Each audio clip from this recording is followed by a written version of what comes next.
Welcome. I'm Cheryl Mitchell, the president of Trelevan. We are a retreat and learning center located on a sheep farm here in Vermont. And you might ask, what does that have to do with early childhood? But the real issue is that we're looking at the intersections between spirit, nature, and social justice. And to our mind, the ways that our communities support families with young kids is really one of the most important social justice issues of today. We also love the opportunity to work in collaboration with other groups, and this show, Growing Bright Futures, is brought to you jointly by Let's Grow Kids, a statewide public awareness campaign, and our local Building Bright Futures Council, which helps to coordinate the work that's going on in our community. So our guest today, and I'm thrilled that he's here, is a man named Steve Terry. Most of you probably know him. He's been in this community for a long time. Welcome, Steve. Thank you for joining us. Very pleased to be here, Cheryl. Well, we are thrilled. And I thought maybe we could start by talking a little bit. You're currently an advisor to Let's Grow Kids. Yes. What was it about being asked to do that made you say yes? Well, to be frank, Rick Davis, who I know you know, is a very persuasive individual. And he called me last year and said, I'd like to come and talk with you. And then he started talking about the overall strategy to help young children and to grow kids. And one thing led to another, and so I work with Robin Frieda McGuire, and she's the executive director, and we are talking a lot about, and my role is to help her think through some of the public affairs and issues on how do we develop a statewide consensus that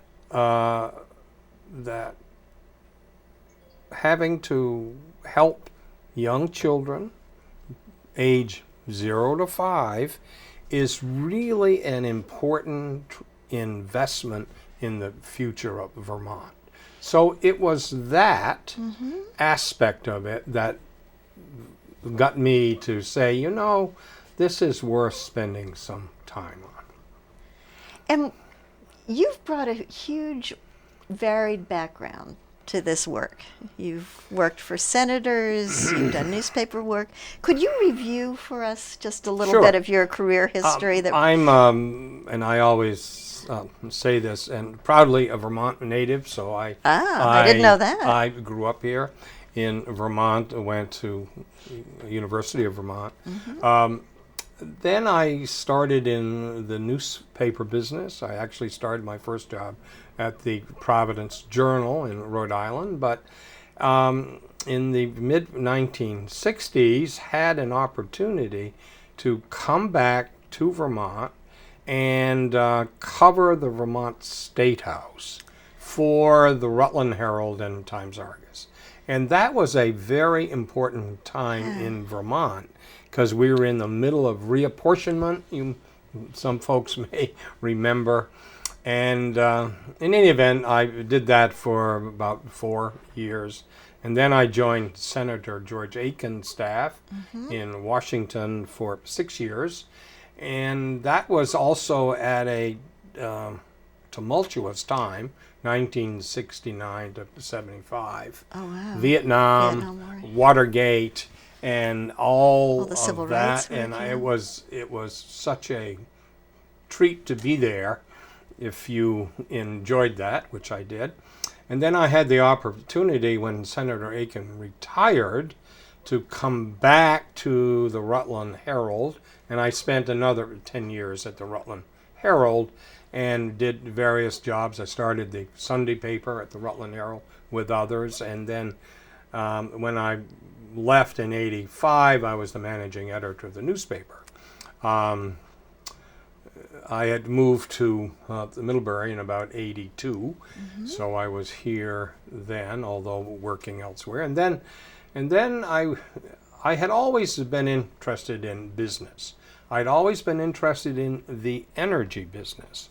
So it so happened that I had an opportunity to then join Green Mountain Power, and I thought to myself at the time, well, this will be an interesting job, probably for a year, and then I will return maybe to the newspaper business or something. Well, finally in 2013, at the end of 2013, I retired from Green Mountain. So it was a little bit longer, right? long time. But all of those experiences, whether it was politics, whether it was journalism, whether it was business, there was all focused on one principle, and that is what is the good, what is it that is good for Vermont in the energy business, in the public policy business. So I've been at those intersections, and I have had, as a result of that, I think, experience, and I have had ways to think about how organizations, perhaps, how towns can actually help improve their public good. Now I'm glad I've served for many years and still do on the board of directors at Porter Medical Center, so I've had that focus. And recently I've been, 4 or 5 years now, part of the planning commission for the town of Middlebury. So it's been another opportunity to help think about the future, which led me to your question. Yeah. And there is no more urgent way to think about Vermont's future than to think about our young Vermonters. And I was introduced through Let's Grow Kids the importance of 0 to 3 on brain development. I mean, instinctively, I perhaps maybe had thought about that, but I didn't realize candidly until I got focused on it what amount of tremendous scientific research there is. And by the time you're age 5, if you haven't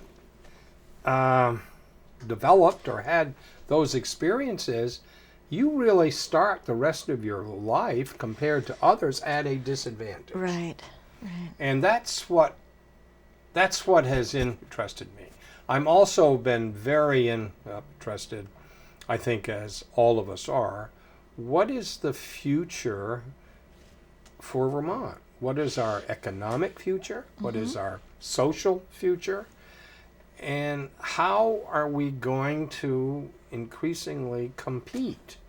And so that brings me a sort of full circle back to the need for affordable childcare, quality childcare, and really a culture that values the investment in the youngest of our young Vermonters.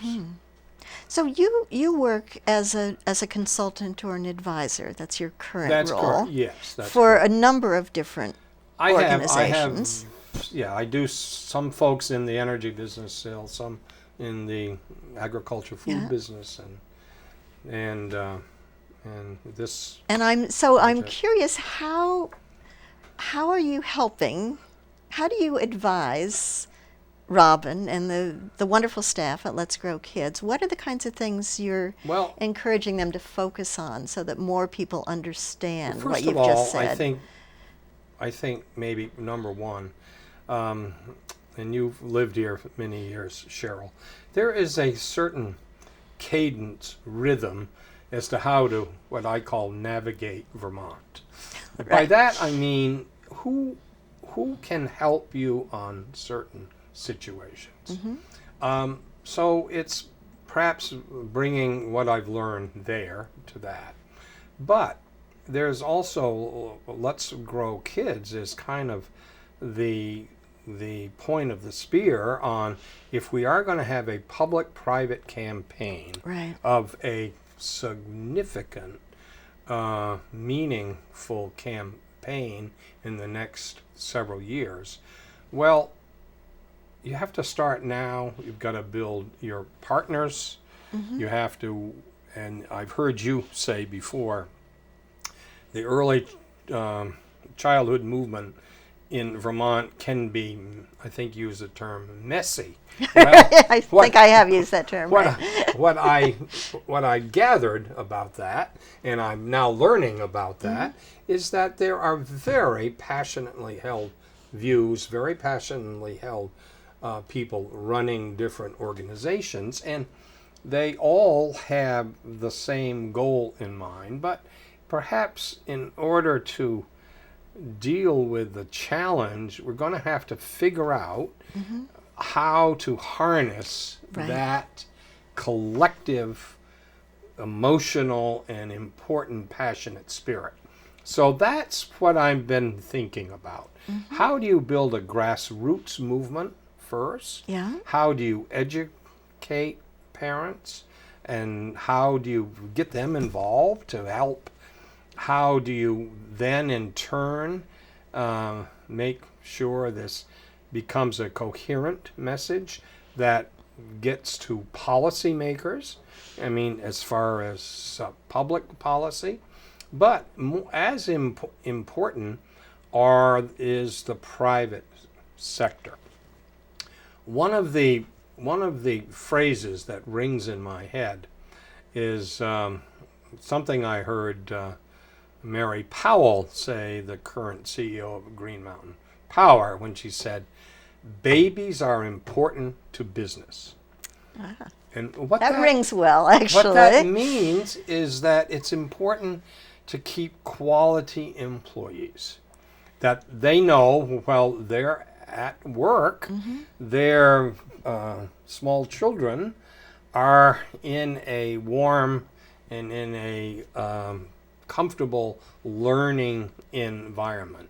So that's why businesses must and have to invest in this, or at least understand the implications for keeping a skilled workforce. Right. And what Vermont needs, and what we really need now, is a focus, especially in the next couple years, as we have elections and public policy debates. We need to make the linkage even stronger between early childhood movement and our economic future. And we need to do it in a way that is believable. And so finding that right combination is, I think, part of the work that I've been helping I would think love about. to have you expand on that some, because I think for quite a while the early childhood community has been using James Heckman, the Nobel laureate in economics, his analysis of the cost savings of investing in the young, but Sure. it has to do with sort of avoiding negative consequences. It has Right. to do with not going to jail, not being on welfare, X, Y, and Z. And I think that there's a positive Right. take on this, and I'd love to hear you talk Well, more it's about that. there is a and those principles you've just talked about are certainly real. They're real, definitely real, But, right? but that doesn't get to the ultimate, in my judgment, satisfaction that people need to have, young parents, that they, especially with the dual working families, which is a fact of life in Vermont, but they need to know and need to be satisfied that their offspring are also in a safe environment, they're in a learning environment, they're in a loving environment when they can't be there. And if they have that, I guess I would argue, and I've watched with some of my fellow employees over the years at Green Mountain Power, if they have that, they are more invested in their work. They're more creative, and it's just a very wholesome circle. Yeah. So that's, I guess, what I have come to understand, that yes, indeed, it helps avoid problems in the future, as you said, but that's not the main reason that I think people do it, Right. from what I've seen. And you've been spanning these different sectors. So you've worked with legislatures, you've worked in journalism, you've worked in business. Right. What have you learned about how to bring the power of those sectors together that you're sharing with? I think the most important thing in whatever those various stakeholder groups are is that if you can bring information that is credible and that is trustworthy. By that I mean it's a sense of information that they can use to act on, to do something. And if you get over time a reputation of being bringing information with content that has integrity to it, then people feel comfortable weaving it in and using it.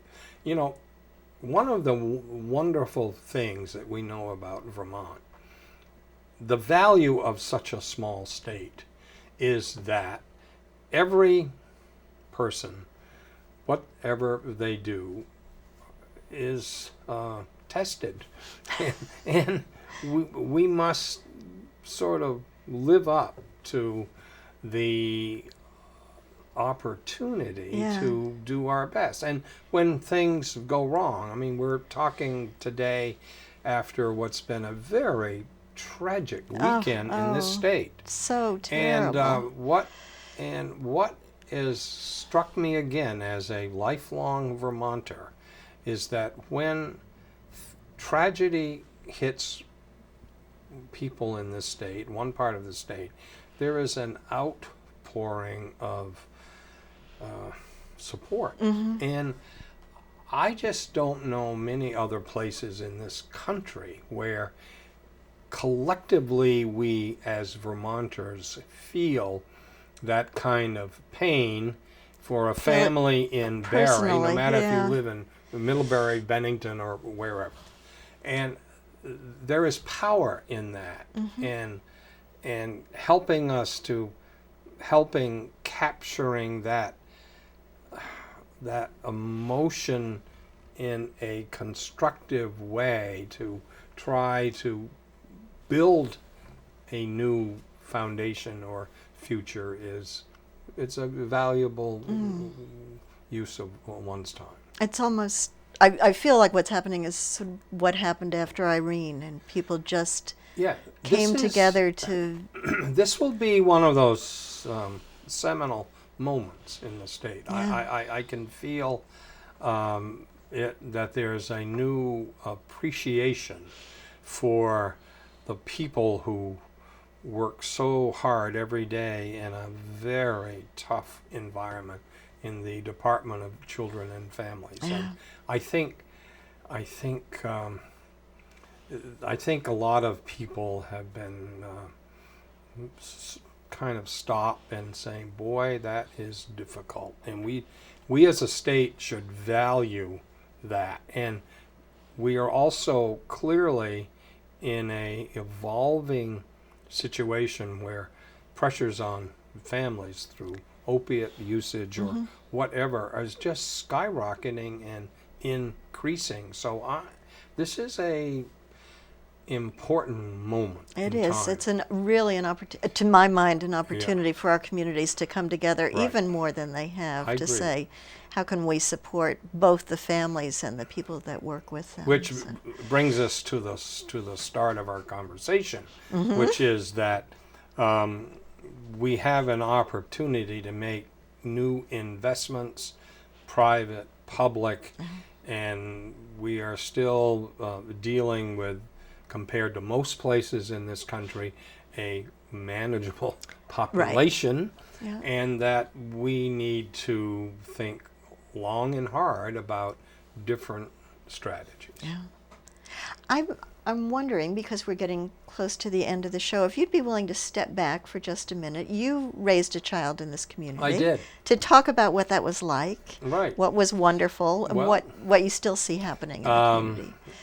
Yes, I did, and and Will's mom was a working journalist like I was, and the first important thing both of us had to decide was a quality child care in environment, and I give Sally, my late wife, all of the credit. She found a person who was so wonderful, and Will thrived there with Yeah? 2 or 3 other of his young classmates or playmates, and that was a very wholesome experience. Yeah.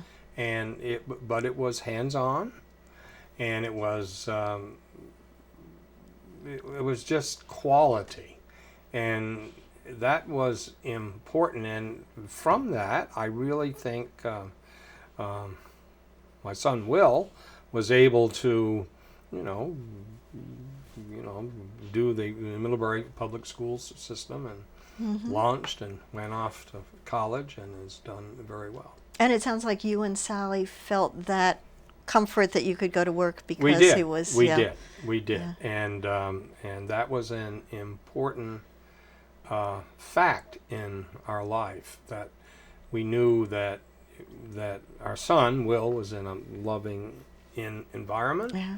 and it was it was just it was a tremendous comfort, and the fact that